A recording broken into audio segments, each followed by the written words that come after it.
ট্যাংরা মাছ অত্যন্ত জনপ্রিয় সুস্বাদু এবং দেশীয় মাছ। ট্যাংরা মাছ পছন্দ করে না এমন বাঙালি খুঁজে পাওয়া যাবে না। হ্যালো এভরিওয়ান, আসসালামু আলাইকুম। আজকে আমি আপনাদের সাথে শেয়ার করব হোটেল স্টাইলের ট্যাংরা মাছের ঝোল বা ট্যাংরা মাছ ভুনা। এইভাবে ট্যাংরা মাছ ভুনা করলে এতটাই মজার হয় যে আপনি এক প্লেট ভাত অনায়াসেই খেয়ে নিতে পারবেন। ভীষণ মজার একটা রেসিপি। আর এই ট্যাংরা মাছের ঝোল দিয়ে গরম গরম ভাত কী যে খেতে মজা লাগে তা শুধু যে একবার খাবে সেই বুঝতে পারবে। আজকে আমি ট্যাংরা মাছের ঝোলটা বা ভুনাটা এতটা মজা করে রান্না করেছি যে কিনা যেটা গন্ধ শুনে ভাত খাওয়ার আগ্রহ বাড়বে। সো ভিউয়ার, চলুন এই রেসিপিটা আমি কিভাবে করেছি সেটাই আপনাদের সাথে শেয়ার করি। ট্যাংরা মাছ ভুনা করার জন্য আমি এখানে কিছু বড় সাইজের ট্যাংরা মাছ নিয়েছি, দেখতেই পাচ্ছেন। এই ট্যাংরা মাছগুলোতে কিন্তু একটু ডিমও ছিল। ডিমওয়ালা ট্যাংরা মাছ কিন্তু রান্না করলেই বেশি ভালো লাগে। তাই আমি ট্যাংরা মাছগুলো খুব ভালো করে পরিষ্কার করে নিয়েছি এবং নিয়েছি কিছু এখানে টমেটো কুচি। তার সাথে নিয়েছি কয়েকটা কাঁচামরিচ এবং পেঁয়াজ কুচি। তারপরে আমি একটা প্যানে দিয়ে দেব পরিমাণ মতো তেল। তেলটা যখন গরম হয়ে আসবে তখন আমি দিয়ে দেব পেঁয়াজ কুচি। এখানে আমি 4 থেকে 5টার মতো মাঝারি সাইজের পেঁয়াজ নিয়েছি। পেঁয়াজগুলোকে দিয়ে খুব ভালো করে ভেজে নিব। যতক্ষণ না পেঁয়াজটা খুব ভালোভাবে নরম হয়ে আসে ততক্ষণ ভেজে নিতে হবে। আমি প্রায় 1 মিনিটের মতো পেঁয়াজটাকে ভেজে নিয়েছিলাম। তারপরে আমি এখানে দিয়ে দেব টমেটো কুচি। টমেটো কুচি দিয়ে টমেটো আর পেঁয়াজগুলোকে খুব ভালো করে আবারও ভেজে নিব। যতক্ষণ না টমেটো এবং পেঁয়াজটা খুব ভালোভাবে নরম হয়ে আসে ততক্ষণ আমি ভেজে নিয়েছি। টমেটো আর পেঁয়াজটা যখন একেবারে গলতে শুরু করবে তখন আমি দিয়ে দেব রসুন বাটা, তার সাথে দিয়ে দেব সামান্য পরিমাণ আদা বাটা, সেই সাথে দিয়ে দেব পরিমাণ মতো জিরার গুঁড়া এবং তার সাথে দিয়ে দেব পরিমাণ মতো লবণ। লবণটা আপনার বাড়ি অথবা কমিয়ে নিতে পারবেন।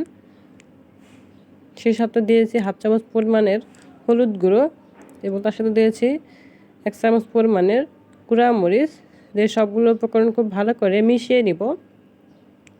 এই মশলা যত ভালো করে কষানো হবে ট্যাংরা মাছের ভুনাটা বা ঝোলটা খেতে কিন্তু ততটাই মজা লাগবে। ভীষণ মজার একটা রেসিপি হবে এভাবে যদি ট্যাংরা মাছ ভুনা করা যায়। তারপর আমি অল্প পরিমাণ পানি দিয়েছি যাতে মশলাটা খুব ভালোভাবে কষানো হয়। মশলাটা কষানো হয়ে গেলে তেলটা উপরে উঠে আসবে তখন আমি দিয়ে দেব পরিষ্কার করে রাখা ট্যাংরা মাছ।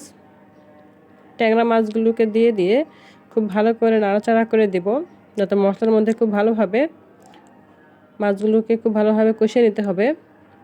এইভাবে 2 থেকে 3 মিনিটের মতো খুব ভালো হালকা আছে জাল করে নিয়েছি। একটু নাড়াচাড়া করে দিব। আবারে নাড়াচাড়া করে দেওয়ার পরে আমি ঢাকনা দিয়ে ঢেকে রান্না করে নিব। প্রায় 2 মিনিটের মতো রান্না করে নিব। 2 মিনিটের মতো রান্না করে নিয়েছি। 2 মিনিট পরে ঢাকনা উঠিয়ে দেখে নিয়েছি যে তেলটা অনেকটাই উপরে উঠে আসবে। আর এই অবস্থায় কিন্তু বেশি নাড়াচাড়া করা যাবে না, হালকা একটু নাড়াচাড়া করে দিয়েছি। তারপর আমি কড়াইটাই খুব ভালোভাবে নাড়াচাড়া করে দেব নিচে পুড়ে না লেগে যায়। তারপর আমি এই পর্যায়ে দিয়ে দিব ঝোল দিয়ে দিব। ঝোলটা আপনারা বাড়িয়ে অথবা কমিয়ে দিতে পারবেন। আপনারা যেরকম ঝোল চান, মাছের ঝোলটা চান সেই অনুযায়ী ঝোলটা দিবেন। আমি পরিমাণ মতো ঝোল দিয়ে ঢাকনা দিয়ে ঢেকে রান্না করে নেব। প্রায় মিডিয়াম আছে আমি 10 মিনিটের মতো জাল করে নিয়েছি।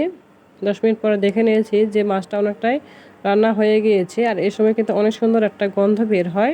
তারপর দিয়েছি কিছু কাঁচামরিচ এবং দিয়েছি জিরার গুঁড়া, ভাজা জিরার গুঁড়া এবং তার সাথে দিয়েছি কিছু ধনিয়া পাতা।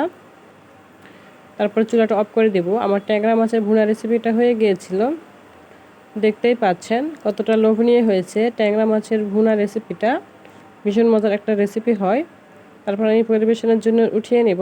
ট্যাংরা মাছের ঝোল বা ট্যাংরা মাছের ভুনা অত্যন্ত মজা লাগে এভাবে ট্যাংরা মাছ দিয়ে গরম গরম ভাত খেতে। আপনারা এভাবে ট্যাংরা মাছ যদি কখনো না খেয়ে থাকেন তাহলে অবশ্যই আমার রেসিপিটা আজকেই বাসায় ট্রাই করে দেখবেন কতটা মজা লাগে ট্যাংরা মাছের ভুনা এভাবে করলে। আর আমার রেসিপিটা যদি ভালো লেগে থাকে তাহলে অবশ্যই কিন্তু আমার চ্যানেলটাকে সাবস্ক্রাইব করবেন, সেই সাথে পাশে থাকা বেল আইকনটি বাজিয়ে দিবেন। Thank you watching my video.